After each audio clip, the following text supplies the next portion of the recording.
Magandang umaga Pilipinas, magandang umaga Puerto Princesa at buong lalawigan ng Palawan. Para sa malaking misyon at mas malawak na paglilingkod sa bayan, narito po mga balita sa oras na ito. Superradyo Puerto Princesa DYSB. Ito ang balita. Bantay Panahon. Para po sa ating bantay panahon, ayon po sa pag-asa, patuloy pong namamayagpag ang malamig na amihan sa Luzon, makulimlim at may ilang mga pag-ulan sa silangang bahagi po ng Southern Luzon, Visayas at Mindanao dahil po sa shoreline at easterlies. Ang amihan o northeast monsoon ay patuloy pong nakakaapekto sa buong Luzon. Bagyang maulap hanggang sa makulimlim at may tsansa po ng saglit na maghihinang mga pag-ulan sa Metro Manila at nalalabing bahagi ng Luzon. Muling magpapaulan ng shoreline sa silangang bahagi ng Visayas. Inaasahang magiging makulimlim at pagkakaroon po ng mga paminsan-minsang mga pag-ulan at thunderstorm sa Sorsogon, Northern Samar, Eastern Samar at Samar. Ang easterlies ay patuloy pong namamayagpag sa nalalabing bahagi po ng bansa. Bantay Panahon. Makulimlim, paminsan-minsang mga pag-ulan at thunderstorm sa Caraga at nalalabing bahagi po ng Eastern Visayas. Bagyang maulap hanggang sa makulimlim at may tsansa po ng ilang mga pag-ulan at thunderstorm sa nalalabing bahagi ng bansa. Bantay Panahon.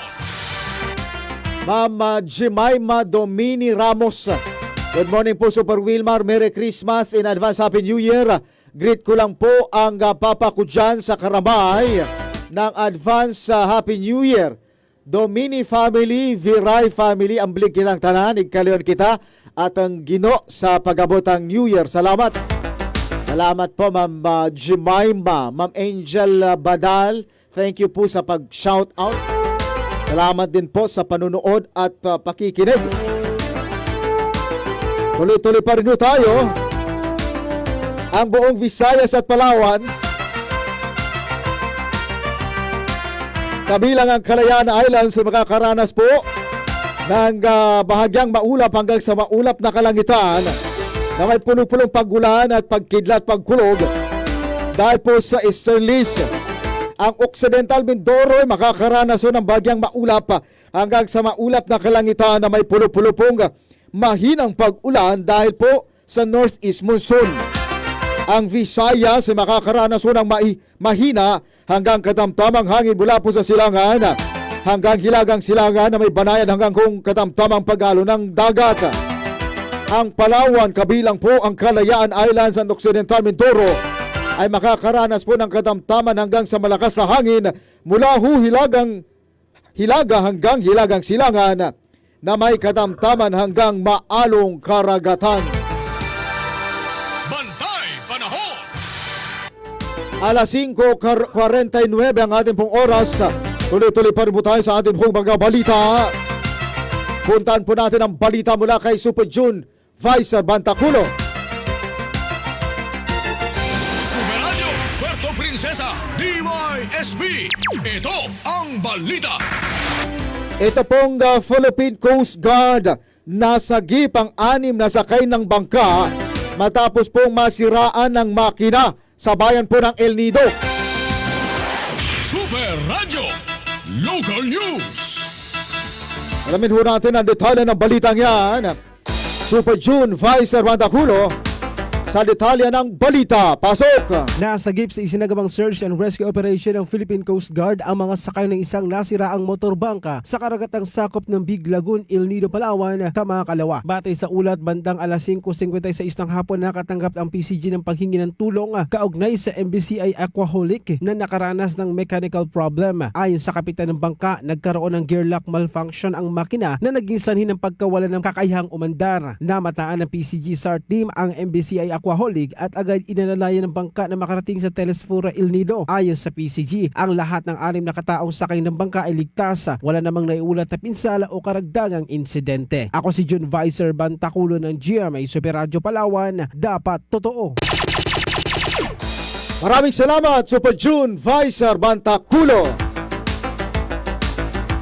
Sir Gilbert Bacosa, good morning idol, watching from San Rafael, Mini City Hall. Magandang umaga po dyan sa inyo, Sir Gilbert Bacosa at atin po mga kapuso sa San Rafael. At dyan po sa San Rafael Mini City Hall. Tuloy-tuloy pa rin ho tayo. Balikan natin si Super June Vicer Bantaculo. Mahigit 100,000 pasahero na itala na po ng Philippine Coast Guard na bumiyahe palabas at papasok ng Palawan. Super Radio Local News. Marami-rami na ha. Alamin ho natin ang detalye ng balitang yan. Super June Vicer Bantaculo sa detalye ng balita. Pasok! Umaabot sa mahigit 100,000 na mga pasahero ang namonitor ng Philippine Coast Guard na lumabas at pumasok sa lalawigan ng Palawan para sa Pasko at pagsalubong sa bagong taon simula December 20, 2025. Sa uplan biyaheng ayos ng Coast Guard District Palawan, tinatayang nasa 67,810 ang bumiyahe palabas ng Palawan habang nasa 51,707 naman ang inbound passengers. Aabot naman sa 5,504 ang mga sasakyang pandagat na dumaan sa inspeksyon ng Philippine Coast Guard sa iba't ibang pantalan sa lalawigan. Patuloy namang nakaalerto ang lahat ng himpilan ng Coast Guard hanggang January 4, 2026 upang matiyak ang kaligtasan ng mga biyahero at manlalayag. Ako si John Vicer Bantaculo ng GMA Super Radio Palawan. Dapat totoo. Ang balitang ito ay inihatid sa inyo ng Ang balitang ito ay hatid sa inyo ng BioFlu. 2 or more symptoms, baka flu na yan, i-BioFlu na. Maraming salamat, Super June Vicer Bantaculo. Mas marami yung lumabas kaysa pumasok, no? Mas marami po yung lumabas ng Palawan kaysa pumasok, yung outbound at saka inbound. Samantala, sa iba pa pong mga balita. Balita naman mula kay Super Kenneth Calumres.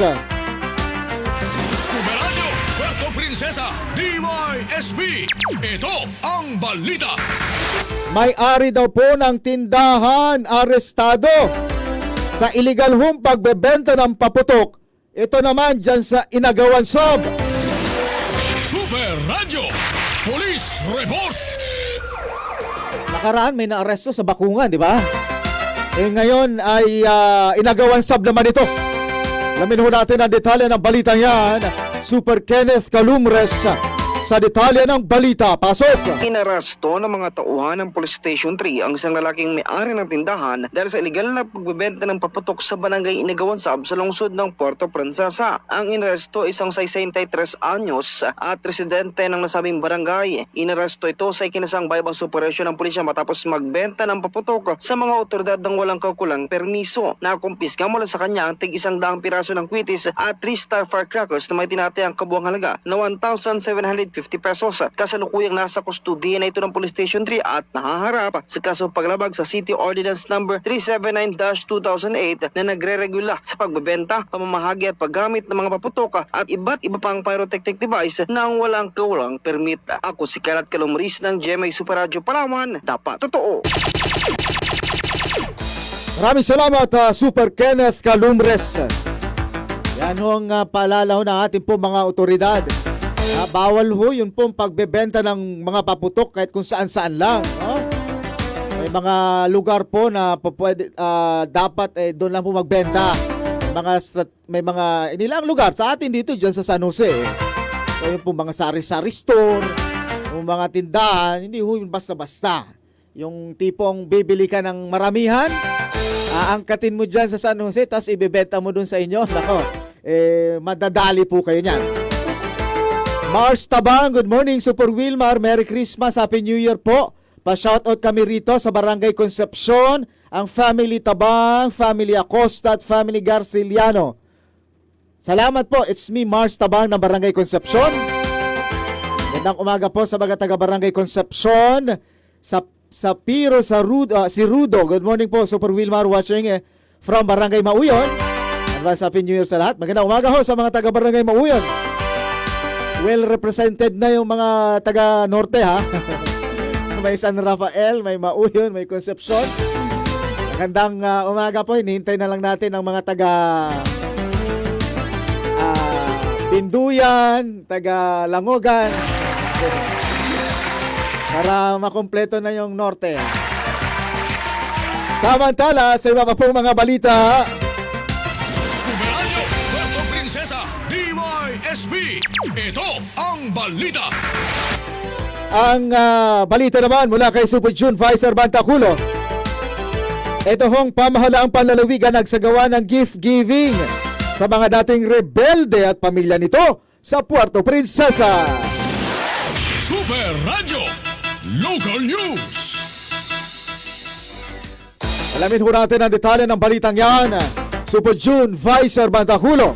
Sa detalye ng balita, pasok! Nagsagawa ng gift-giving activity ang pamahalaang palalawigan ng Palawan sa pamamagitan ng Pathway to Peace and Reintegration Program na may temang Pasko ng Pagkakaisa, Christmas Gift-Giving and Community Peace Outreach Activity. Ito ay bilang bahagi ng annual report at Christmas salo-salo na inorganisa ng kapatiran ng mga dating rebelde o kadre sa halfway house sa Barangay Irawan, lungsod ng Puerto Princesa. Nasa 45 individual at 35 na mga bata ang nakatanggap ng iba't ibang pamaskong handog sa isinagawang aktibidad. Naging katuwang sa aktibidad ang iba't ibang tanggapan ng pamahalaan, mga organisasyon at pribadong sektor na nagbahagi ng bigas at iba pang pangunahing pangangailangan. Bilang bahagi ng gawain, isinagawa ang mga palaro at simpleng pagtatanghal na nilahukan ng mga bata at matatanda na nagbigay saya sa selebrasyon. Ang mga kalahok ay nakatanggap ng mga munting handog at premyo mula sa PPRP. Ang patuloy na adhikaing nito ng provincial government ay naglalayong itaguyod ang kapayapaan at maipadama ang malasakit sa iba't ibang sektor ng komunidad. Ako si John Vicer Bantaculo ng GMA Super Radio Palawan. Dapat totoo. Maraming salamat, Super June Vicer Bantaculo. Samantala, balita naman mula kay Super Kenneth Calumres. Isa hong lalaki arestado sa buy-bust operation laban po sa illegal na paputok. Paputok na naman. Luz Biminda naman ito. Super Radio, Police Report. Ibig sabihin, ang dami talaga nagtitinda. No? Outside, dito po sa tindahan ng paputok dito sa San Jose. Dito po naman, buy-bust naman, illegal na paputok. Luz Biminda naman. Amin ho natin ang detalye ng balitang yan. Super Kenneth Calumres sa detalye ng balita. Pasok! Isang 63 anyos na lalaki ang inaresto ng mga otoridad sa isinagawang buy-bust operation laban sa legal na pagbebenta ng paputok sa Barangay Luz Biminda. Ayon sa Police Station 3, nilabag ng suspect ang City Ordinance No. 379-2008 na nagre-regula sa pagbebenta, pamamahagi at paggamit ng paputok at iba't ibang pyrotechnic device na walang kaukulong dokumento na nagbibigay ng paintulot sa pagbebenta ng mga nasabing paputok. Nasamsam mula sa kanya ang 20 piraso ng kwitis, 25 piraso ng 3-star na may tinatayang kabuang halagang 1,125 pesos. Kasalukuyang nasa kustodiya ng pilang pulisya ang inaresto at ang mga nakumpiskang paputok para sa dokumentasyon at kaukulang disposisyon. Ako si Kenneth Calumres ng GMA Super Radio Palawan. Dapat totoo. Maraming salamat, Super Kenneth Calumres. Ayun ho, binabanggit natin. Hindi ho basta-basta yung pagtitinda ng paputok. Kaya, nako, kung may mga plano pa kayong gawin yan, wag na po. Baka matulad po kayo ng mga balita.